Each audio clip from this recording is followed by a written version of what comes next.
Meus queridos amigos, como é que vocês estão? Tudo na paz? CEMIG, uma das queridinhas da Bolsa de Valores de muita gente, tem feito um verdadeiro sobe e desce no mercado, que nem montanha-russa nesses últimos meses. Primeiro todo mundo achando que ia privatizar, não privatizou nada, mas as ações subiram por um momento no ano passado. Depois veio o balde de água fria com aquele papo de federalização, as ações despencaram e aí ninguém entendeu nada, e federalizando também eu queria se fosse para privatizar. E agora, dividendos, bonificações na galera, né? A federalização está meio improvável também, e aí adivinha, as ações começam a subir de novo. Só que a pergunta que fica sempre é, vale a pena você investir o seu suado dinheiro na CEMIG com esse vai e vem todo do mercado ou não? Além disso, ainda tem toda essa questão da bonificação, que eu acho que metade dos acionistas da CEMIG não entenderam ainda 100% como é que funciona isso. Então fica ligado, porque depois desse vídeo você vai pensar duas vezes antes de sair correndo para comprar e também para vender ações da CEMIG. Você não vai sair correndo mais para nada, você vai fazer tudo na tranquilidade, porque você é um rico a mais no mundo e não um trouxa a mais no mundo. Então quem já é de casa, deixa o like aqui no vídeo, e você que é novo por aqui, se gostar do conteúdo, considere se inscrever. Primeira coisa que eu vou falar, antes de falar da CEMIG, a primeira coisa que eu gostaria de falar com vocês aqui nesse vídeo é: quais são as ações que você compra? Que tipo de ação que é interessante para o investidor comprar e investir no longo prazo? Depois disso, depois de responder isso daqui, é que você vai para a CEMIG ou para qualquer outra empresa e tenta ver se ela se encaixa. Na minha opinião, a base da carteira de qualquer investidor, ela precisa ser composta ali por ações de determinadas empresas que ele tenha, pelo menos, previsibilidade, segurança de que são ações de negócios perenes, de negócios que ele vai seguir comprando ao longo do tempo.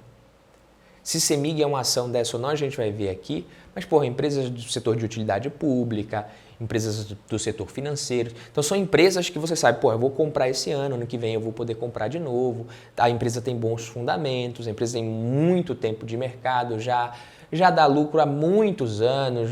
A última vez que deu prejuízo, eu nem lembro, nunca deu prejuízo. Enfim, empresas desse tipo. Geralmente, esse tipo de empresa você não vai conseguir retornos estratosféricos, mas são empresas que você vai conseguir construir uma base muito sólida para a sua carteira. Empresa de crescimento, beleza, é legal você ter, você vai comprar, só que aí depois que essa empresa explode, você vai surfar aquela valorização, vai colocar aquele dinheiro no bolso e aí você vai decidir se essa empresa agora ela tem essas características de uma empresa que você vai poder seguir comprando, ou se ficou cara demais, ou não, se você vai colocar esse dinheiro no bolso de repente e reinvestir em outra coisa.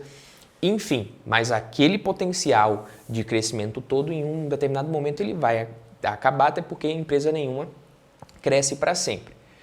Dito isso, a CEMIG ela é uma empresa gigantesca do setor de energia elétrica, uma das maiores do Brasil, atua ali de forma diversificada ao longo da cadeia. Aqui eu sou de Minas Gerais, aqui, então a maioria dos clientes da empresa costuma ter uma reclamaçãozinha aqui, outra aqui, tem muita gente que gosta pra caramba da CEMIG também, mas quando a gente fala de investidores, nos últimos anos, quem vem seguindo a receita ali de disciplina, paciência e reinvestimento dos dividendos, a galera que tem sido fiel à CEMIG tá gostando, não tem muito do que reclamar. A gente teve essa bonificação recente, o anúncio de dividendos e tal, e muita gente às vezes acha que não entendeu direito como é que funciona essa questão da bonificação. Então, antes de partir para os indicadores, eu gostaria de falar sobre isso, que eu acho que é uma explicação que eu nunca dei aqui no canal e que, talvez você entenda a bonificação dessa vez aqui. Até hoje você vai descobrir, não tinha entendido ainda realmente, mas agora eu entendi. Então, imagina que você comprou uma fatia de uma pizza muito grande, que essa fatia representa uma parte de uma empresa na Bolsa de Valores. Essa fatia é a sua ação, a quantidade de ações que você tem. E aí agora a empresa ela decide recompensar os investidores e ela pode fazer isso pagando dividendos ou fazendo bonificação também. E nos dividendos, você pensa nos dividendos como se a empresa decidisse dar a você um valorzinho em dinheiro mesmo. Ou seja, você continua com a sua fatia original e ganha um dinheiro para que você faça o que você quiser. Só que de onde que a empresa ela tira esse dinheiro? Ela precisa vender, às vezes, ali uma fatia da pizza dela como um todo para te dar esse dinheiro. Geralmente ela tira esse dinheiro do caixa. Automaticamente, a fatia de todo mundo ela fica um pouquinho menor. Mas você recebe esse dinheiro e você vai decidir que você vai fazer o que você quiser com esse pedaço. Você gasta, se você guarda para depois você reinvestir. Então dá para você comprar o que você quiser ou comprar até mesmo, né, uma fatia de uma pizza de outra empresa ou até mesmo da pizza da própria empresa que te pagou esse dinheirinho ali. É claro, você vai comprar de outra pessoa. Agora, vamos falar da bonificação. Imagina que a empresa decide aumentar o número de fatias da pizza ao invés de te dar esse dinheiro. Então, por exemplo, se a empresa declara uma bonificação de 30%, como foi o caso da CEMIG, significa que a sua pizza de ações ela vai crescer em número de fatias 30%. Se você tinha uma fatia, agora você tem 1,3 fatias. Digamos que a empresa Tech Pizza, né, decida fazer uma bonificação de 30%. Se você tinha 100 ações, com a bonificação agora você vai ter 130 ações. Isso não muda diretamente o valor total que você tem investido, porque na prática o preço da ação se ajusta para baixo. Mas se a empresa continua crescendo e lucrando, essas ações adicionais elas vão acabar valendo mais. A confusão que muita gente faz é que a galera não sabe de onde que vem esse dinheiro que a empresa, né, utilizou para aumentar esse capital social. Mas de forma bem simples, a bonificação é como se a empresa pegasse uma parte dos seus próprios lucros acumulados e transformasse isso em mais ações para os acionistas, sem que eles precisem pagar mais por isso do seu próprio bolso.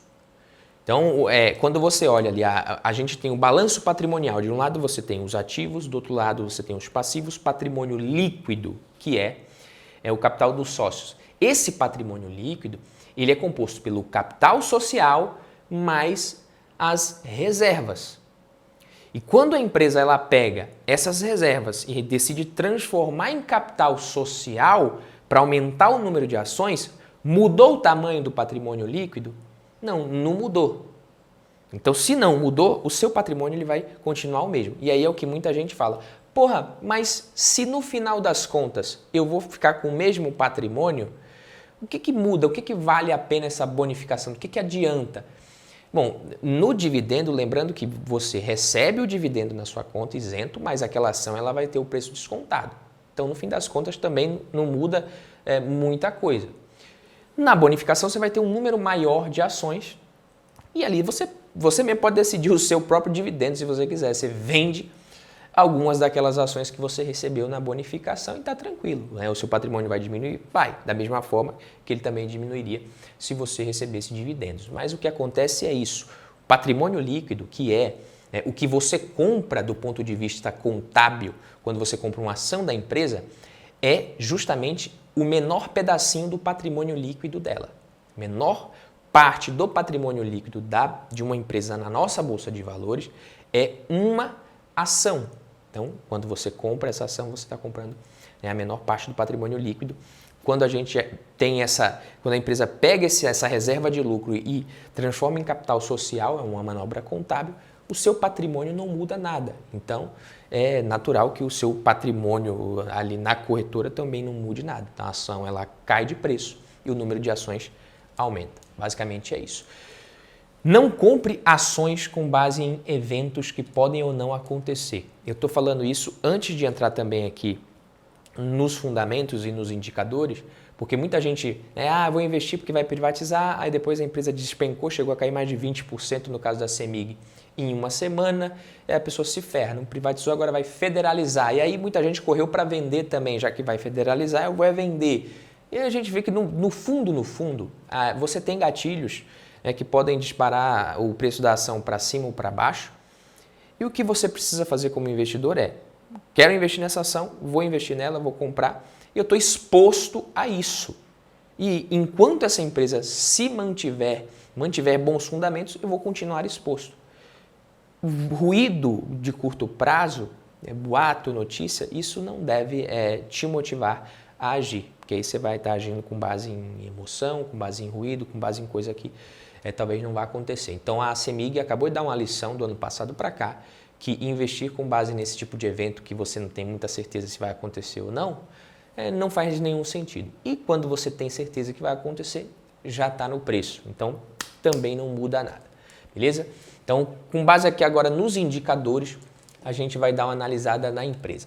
As margens da CEMIG, a empresa ela é uma empresa que tem boas margens. Você olha aqui, basicamente, margem líquida de 15,64%, margem bruta de 22,7% e uma margem EBITDA de 23,08%. Então, é uma empresa que tem boas margens. É interessante você buscar investir em empresas que têm boas margens. E quando a gente compara aqui com empresas do setor elétrico, percebemos que é uma empresa que realmente tem boas margens, não deixa a desejar para empresas privadas, inclusive.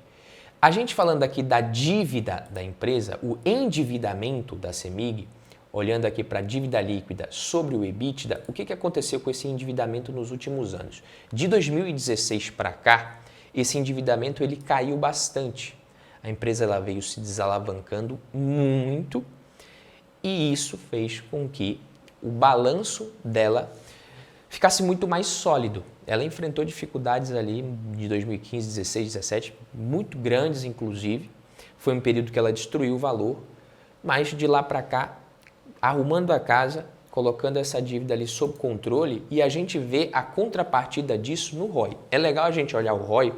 Por quê? O ROI você percebe que foi justamente o contrário. O ROI é o Return on Equity, é o retorno sobre o patrimônio líquido, é o retorno do acionista.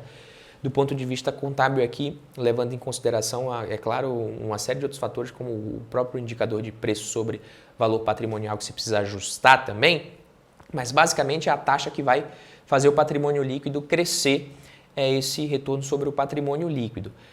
E a gente observa que esse ROI ele era muito ruim em 2016, e ele veio subindo.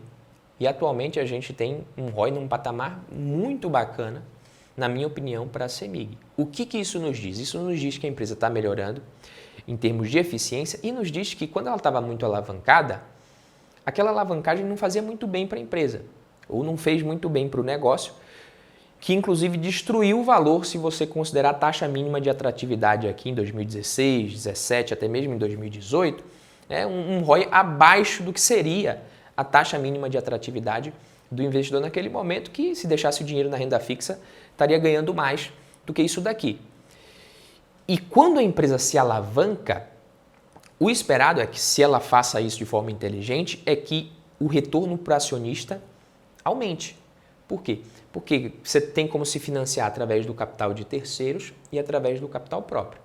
Se você se financia através do capital de terceiros e consegue pagar o juro dessa dívida e ainda sobrar lucro, significa que o seu patrimônio líquido menor, é óbvio, você vai ter uma despesa financeira maior por conta do aumento da dívida, mas o seu lucro ele vai aumentar sem que o patrimônio líquido precise crescer tanto, ou seja, sem que o sócio precise colocar mais dinheiro naquele negócio. Em outras palavras, o que isso significa? Mais lucro sobre o mesmo patrimônio líquido, mais rentabilidade. Então, do ponto de vista de eficiência, dependendo do negócio, a gente pode falar sim que uma empresa ela pode se endividar mais, ela pode aumentar um pouco a sua alavancagem, é claro que isso tem um limite, até que isso deixe de ser interessante, até por conta do custo que começar a aumentar para essa dívida, mas sim, à medida que ela aumenta a alavancagem, ela pode aumentar a rentabilidade. Muitas empresas fazem isso, só que isso é perigoso. E no caso da CEMIG, ela não estava sabendo fazer isso. Mas agora a gente vê que a empresa vem arrumando a casinha. Dividend yield de 13,33%, um PVP bem razoável aqui. O fato dessa dívida ter caído é muito bom. Como eu falei para vocês, o ROI ele subiu na contramão, então a empresa está muito mais rentável agora. O ROIC, o Return on Invested Capital, também num patamar muito interessante. A alavancagem, como eu falei, não fez bem para a CEMIG, mas agora ela está conseguindo ajustar ali seus resultados. Quando a gente olha aqui para o EV/EBITDA, o que a gente percebe? O EV/EBITDA é Enterprise Value sobre o EBITDA, que é o Earnings Before Interest and Taxes, Depreciation and Amortization, diminuindo. Ela está mais descontada. Se você olhar pela ótica desse indicador. O EV é o valor de mercado, né, mais a dívida líquida, que é a dívida bruta da empresa, menos o caixa, dividido pelo EBITDA, como eu falei para vocês. Então, comparando aqui com 2018, 2019, 2020, a gente vê que ela está descontada nesse momento por essa série de fatores também de vai e vem. Privatiza uma hora, depois federaliza e depois ninguém sabe mais o que acontece, mas enfim, na minha opinião, descontada e pagando bons dividendos. Lucro líquido da empresa nos últimos anos subiu de forma considerável, não chegou a ter prejuízo em 2016, mas quase teve prejuízo. No geral, ela vem pagando um dividendo ok. Se você considerar aqui que a gente tem a valorização das ações também, um yield on cost interessante para quem vai comprando essas ações no longo prazo, para quem se mantém firme nos aportes. Receita aumentando aqui também, como eu falei, lucro líquido, patrimônio líquido dela, né, que chegou a diminuir um pouco aqui na casa de 2014 e 15, mas vem subindo no geral. Lucro líquido também subindo, como eu falei. E vou falar do EBITDA, que a gente não chegou a mencionar nos indicadores, o EBITDA saltando de 4,36 bilhões em 2019 para 8,5 em 2023. Se a gente pegar aqui na base dos últimos 10 anos, a gente vê que esse EBITDA, ele era em 2015 de 5,14 bilhões, em 2014 de 6,17 e ele foi caindo até mais ou menos 2017, 2016 aqui foi quando ele voltou a subir. Se você for analisar, é justamente onde está as mínimas aqui da empresa. Depois, somente em 2020 para 2021 é que ela conseguiu recuperar os patamares de EBITDA de 2014. E de lá para cá vem melhorando, muito por conta da desalavancagem, né, que consumia, com certeza você pode ter certeza absoluta, boa parte do resultado operacional da empresa. Então, no mais aqui, na minha opinião, é uma empresa interessante. Por que eu não tenho CEMIG na minha carteira? Eu compraria tranquilamente. Não sei se você tem alguma coisa para falar dela. Se você tiver, deixa aqui nos comentários. Se você não deixou comentário ainda, nem deixou o like, aproveite para deixar o like, se inscrever no canal se você está gostando do conteúdo até aqui. Eu não compro, porque eu já tenho o Engie na minha carteira, que é uma empresa que eu acho que é uma das melhores do setor elétrico em termos de fundamentos, de qualidade. Tenho Neoenergia, que é uma empresa um pouquinho mais arriscada, que eu estou comprando ali mais de olho no ganho de capital, mas eu tenho interesse em manter no longo prazo também, porque é uma empresa que vem de uma reestruturação, assim como a própria CEMIG. Então, na minha carteira, seria apenas acrescentar mais uma ação e ter o trabalho de ficar sempre acompanhando ali. Mas eu poderia ter tranquilamente, se eu quisesse, e eu acho que nesse momento, inclusive, está barata, descontada. A CEMIG é uma empresa estatal, porém bem administrada, e a gente precisa desse porém, porque não é normal estatais bem administradas, e pode sim ser uma boa opção para investidores que buscam renda passiva, dividendos no médio e longo prazo. Beleza? Esse foi o vídeo de hoje, fico por aqui. Se você gostou, deixa o like, a gente se vê na próxima. Tamo junto, valeu!